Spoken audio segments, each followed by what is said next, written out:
English language learners throughout the state of New York are currently more likely than native English-speaking peers to be placed in special education. These students are being identified with learning disabilities or speech and language impairment, and are less likely to be placed in the least restrictive environment. This video will talk about the issue of overrepresentation of ELLs in special education, the factors that could be responsible for this issue, and the proposal we made to tackle this problem. The data chart displayed by the Institute of Educational Sciences analyzes the data of disabilities and race. The data shows that 37.3% of students in special education with an identification of speech and language impairment are of Latino descent. A contributing factor of why English language learners might be overrepresented in special education is that there is not enough time for the English language learners to learn English in order to perform well on state's standardized tests. They do not have opportunity to learn reading and writing long enough to meet the state's standard on these tests. According to Cummins, it takes English language learners 7 to 10 years to become proficient in academic language.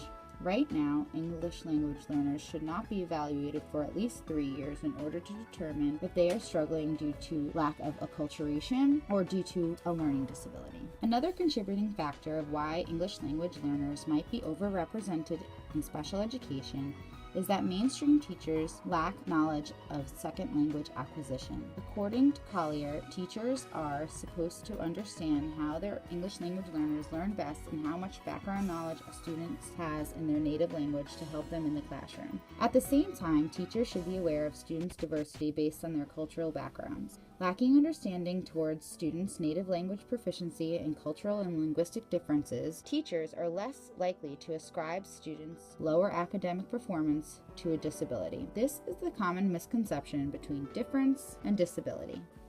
Another contributing factor of why English language learners might be overrepresented in special education is the lack of professional development and training in students' culturally diverse and linguistic needs and strategies to support English language learners in the classroom.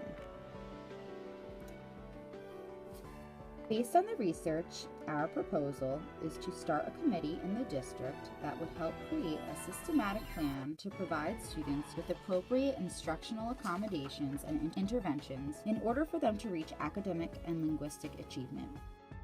Within the committee's work, the members would work together to advocate for English language learners to have an extended time period before referral and evaluation into special education. When students are referred to special education, the committee would create a rubric to determine necessary accommodations for assessment.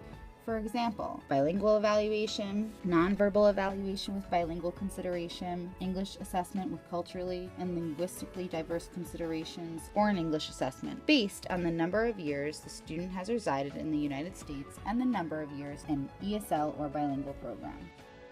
The committee can also collaborate with administrators and curriculum coaches to provide professional development and training for staff, teachers, and parents. Recent workshops and professional development opportunities for staff can include presentations on cultural relevance and on how to incorporate strategies in the classroom to differentiate and scaffold for English language learners. The teachers will be provided with Tier 1 instructional strategies and linguistic accommodations to support English language learners in the classroom in order for them to access the curriculum. The committee can also provide pre-referral supports to all families of English language learners in the school with training and educational function to help support their children in school and bridge the home and school communities.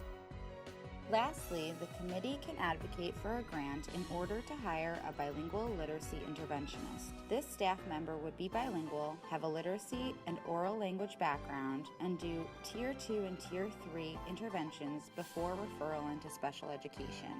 Interventions could begin as soon as the team deems it necessary, and students would have the opportunity to have academic interventions in their native language. Our goal is to decrease the overrepresentation of ELLs referral into special education.